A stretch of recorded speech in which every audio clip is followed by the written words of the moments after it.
ദുബായിൽ നടക്കുന്ന വേൾഡ് സർക്കാർ ഉച്ചകോടിയിൽ ലോക നേതാക്കളുമായി കൂടിക്കാഴ്ച നടത്തിയ UAE president Sheikh Mohammed bin Zayed Al Nahyan സാമ്പത്തിക വ്യാപാര ബന്ധങ്ങൾ ശക്തിപ്പെടുത്തുന്നതിനുള്ള നിർദ്ദേശങ്ങൾ നേതാക്കൾ ചർച്ച ചെയ്തു.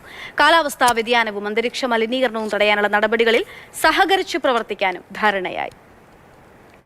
ഭാവി സർക്കാരുകളെ രൂപപ്പെടുത്താനുള്ള നിർദ്ദേശങ്ങൾ ചർച്ച ചെയ്യുന്ന വേൾഡ് സർക്കാർ ഉച്ചകോടിയുടെ രണ്ടാം നാളിലാണ് ലോക നേതാക്കളുമായി UAE പ്രസിഡന്റ് കൂടിക്കാഴ്ച നടത്തിയത്.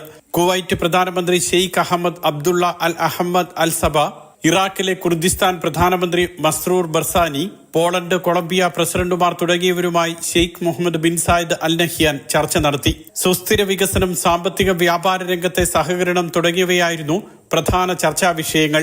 ഉച്ചകോടിയിൽ ഉയർന്നുവന്ന വിഷയങ്ങളും ചർച്ചയായി. Presidential court deputy chairman Sheikh Hamdan bin Mohammed bin Zayed Al Nahyan, പ്രസിഡന്റിന്റെ ഉപദേശകൻ Sheikh Mohammed bin Hamad bin Tahnoun Al Nahyan തുടങ്ങിയവരും ചർച്ചകളിൽ പങ്കെടുത്തു.